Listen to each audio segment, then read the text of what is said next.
Hello, my friends. We've reached the Mengding mountain. It's right behind me. We arrived late this afternoon, so we decided to take a walk and explore the area. Like many other tea regions of China, regional Mengding tea is produced on the mountain, as well as the surrounding areas. For instance, here in the foothills next to Moychay, the primary tea that Mengding is famous for is the yellow buds of Mengding, Mengding Huangya, and also Mengding Ganglu, local green tea. Other varieties are produced as well, but these two are the special ones. Local varieties produced exclusively in this region. In this case, it's absolutely true, because in nearby Moychay, they also make Huangya, the yellow buds tea, but it's a completely different tea of a different grade altogether. But the local Mengding Huangya is very interesting, and it stands out from other yellow teas produced nearby. It has an original authentic taste. It's very rich and aromatic, and thanks to its unique sweet aftertaste, you can always tell it from any other tea.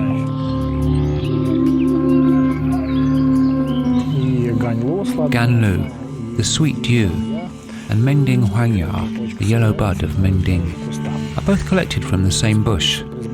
Only small beautiful buds such as this one are used in production. Take a look at how small the basket is that the local gatherer is using. The price of this tea is on the higher side, because in order to gather a whole basket of these tiny buds, you have to work all day.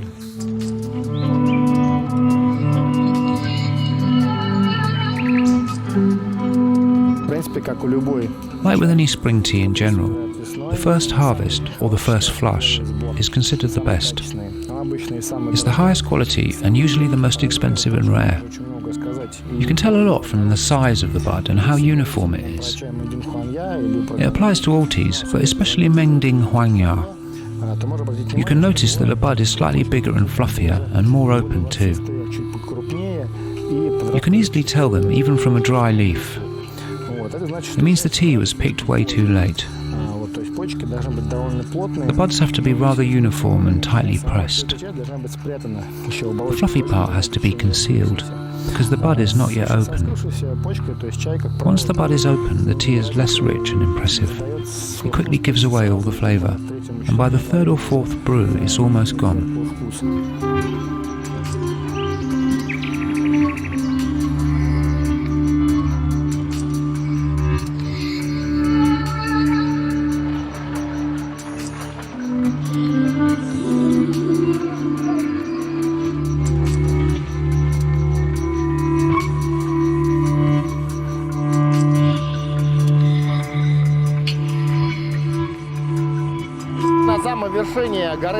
On top of the Mengding mountains there's a stone which says Cha Ji Yuan, which means source or birthplace of tea. It's not some random praise. This mountain is considered the birthplace of Chinese tea. Around 50 BC, Master Wu Li Zhen at the Monastery of Sweet Dew, situated here on this mountain, planted the very first tea bushes. He planted 7 bushes here. He explored several hills, around 38 hills, in search of the best seeds. He made the very first tea garden in China, which marks the beginning of tea cultivation. It wasn't wild tea anymore, it was actual farming, cultivation.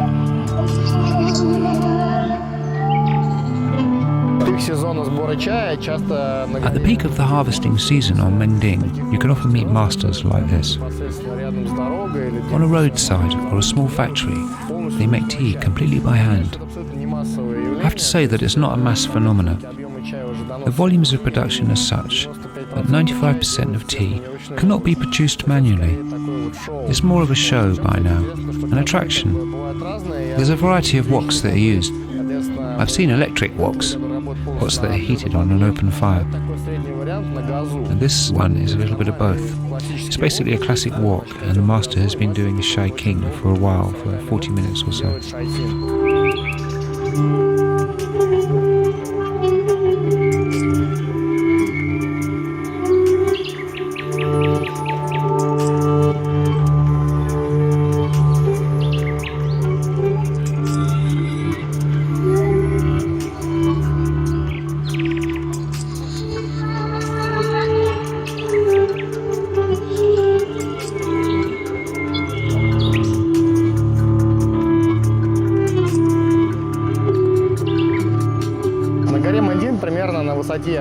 On Mengding Mountain at 1200 meters, there's an interesting sculpture exhibition.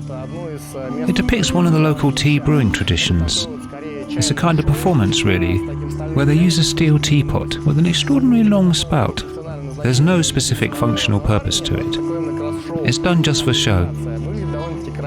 It's a beautiful ceremony you can still come across in some restaurants in Sichuan. Sometimes it's performed during tea festivals too.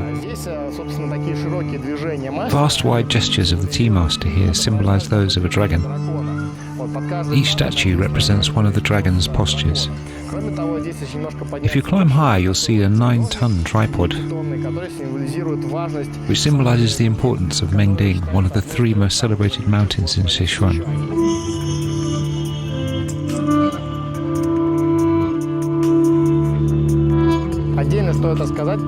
On a separate note, I'd like to tell you about Mengding Ganglu, or Sweet Dew of the Mengding Mountains. It's a single bud green tea which became famous during the times of the emperor. It's truly an imperial tea.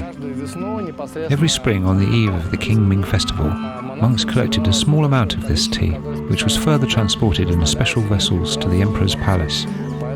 That's why this variety is considered one of the most renowned and valuable in China.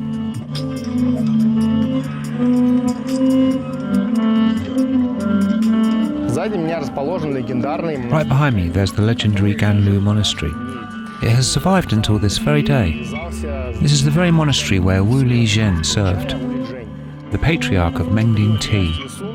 During the Song dynasty, in 1186, a simple peasant, Wu Li Zhen, was elevated to the rank of master. And as tea production grew, the Mengding mountain became more and more famous. And so did the legend of Wu Li Zhen, who in reality was just a simple peasant.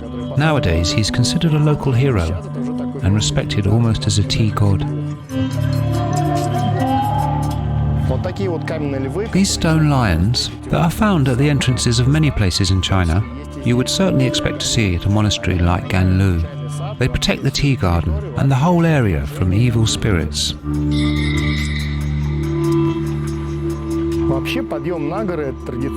Mountain hiking has been a traditional Chinese pastime from the ancient times. First of all, because most of the monasteries are located high in the mountains, and pilgrims, while climbing or walking up a mountain, will traditionally recite prayers, and in this way pay their respects to the place. And of course it's good exercise as well. An amusing architectural observation. Any building, old or new, quickly acquires an antique look, so you wouldn't guess that it's a new building. Because of the high humidity and general climatic conditions, and due to the character of the local flora too, the environment is aggressive in a way, and it only takes a few years for everything to get covered with a thick layer of moss. Cracks appear in walls, and some bas-reliefs crumble a bit. The building gets an ancient look. I'm sorry to say that the majority of truly ancient temples were destroyed completely during the Cultural Revolution. Some fell naturally because of the environment. Just look at that building, which is actually not that old. Everything had to be restored. The quality of some restorations is such that you can't tell an ancient building from a newly aged one. Approaching the Imperial Tea Garden, the first thing we see is the beautiful Dragon Gate, or wall. Interestingly, the bas-relief portrays a scene related to tea and is made completely out of local red stone.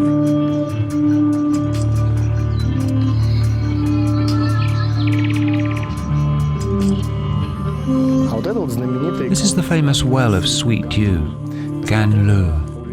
Wu Li Zhen, the founder of the first tea garden, used water from this well to water his tea bushes. They're situated right next to each other. Interestingly, despite the newly restored framing, we can see the ancient contents of the well. The masonry work is all original, so it's fair to say that the well was preserved from the very ancient days. It's remarkable that there are still 7 bushes growing right here. Of course they've been replanted. A tea plant cannot live for 2,000 years. But they still represent the original 7, and the original 12 square meters where Wu Li Zhen was cultivating his tea garden. And it's still guarded by the stone lion.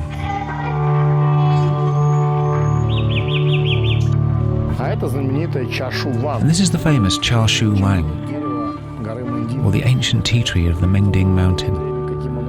It doesn't look as ancient as it actually is. They say it's more than 1,000 years old. It's surrounded by a fence. It has a few branches, and they're all carefully numbered. The 7th one appears to be broken. Now we're going down the mountain. It's easier than climbing up, but still takes quite a lot of effort. Now we're at the edge of the tea plantations. From here they go to the right. Actually, there's a funicular, but today it was closed because construction work's going on. But I quite enjoy the exercise. A hike into gorgeous mountain tea plantations especially. Enjoy your tea.